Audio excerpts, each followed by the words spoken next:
माया please हळू बोल, ती ऐकेल. कोण कोण कोण आहे? कोण आहे इकडे? इकडे कोण आहे? कोणी नाहीये इकडे.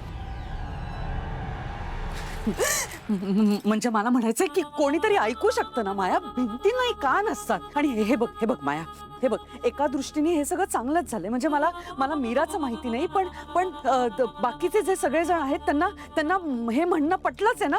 त्यामुळे तुझी इमेज त्यांच्या डोळ्यात चांगलीच झाली आहे. I don't care madam. एकमेव गोष्ट, ती माझ्या आयुष्यातली एकमेव गोष्ट होती जिच्याकडे बघून मला बरं वाटायचं.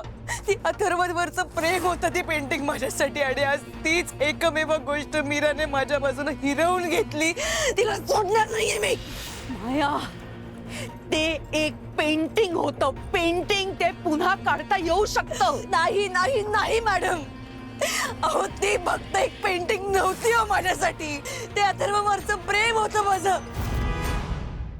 मी तुम्हाला तेच सांगण्याचा प्रयत्न करते, पण तुम्हाला माझ्या फिलिंग्सच कळत नाहीये. तुम्हाला काय वाटतं? आजपर्यंत तुमच्या प्रत्येक प्लॅन मध्ये मी साथ का दिली तुमची? प्रत्येक वर्षाची इकडे बघा का घेते मी? कोणासाठी? कशाला? फक्त अथर्वसाठी. सो दॅट अथर्व एक लाईफ पार्टनर म्हणून माझ्या आयुष्यात परत येईल. पण ती मीरा दिवसेंदिवस अथर्वला माझ्या आयुष्यातून हिरावून घेते. आणि मला कळत नाही मी काय करू. आणि मी क्लिअरच होते. माया, शांत हो आणि माझ्यावर विश्वास ठेव.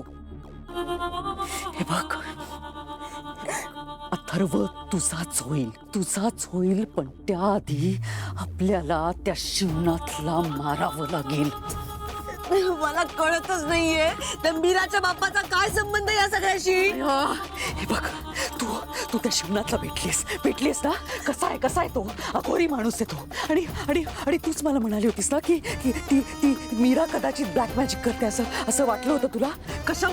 कशावरून तो शिवनाथच हे सगळं करत नसेल? मे बी नाही. तसंच आहे माया.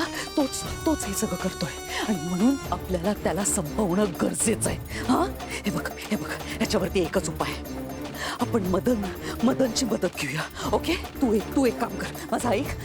त्या मदनला आधी इकडे बोलून घे. त्याच्याशी आपल्याला बोलावं लागेल. ओके, ठीक आहे, मी म्हणाल तसं मी करेन. पण त्या मीराला मी सोडणार नाही. नको सोडूस. मी तुला अडवलेलंच नाहीये. फक्त मी सांगते त्याप्रमाणे वाग. तसंच कर. हे बघ माया, तुझी आत्ताची परिस्थिती बघता तू करायला जाशील एक आणि भलतंच काहीतरी होऊन बसेल. ठीक आहे, तुम्ही म्हणाल अगदी तसंच मी करेन.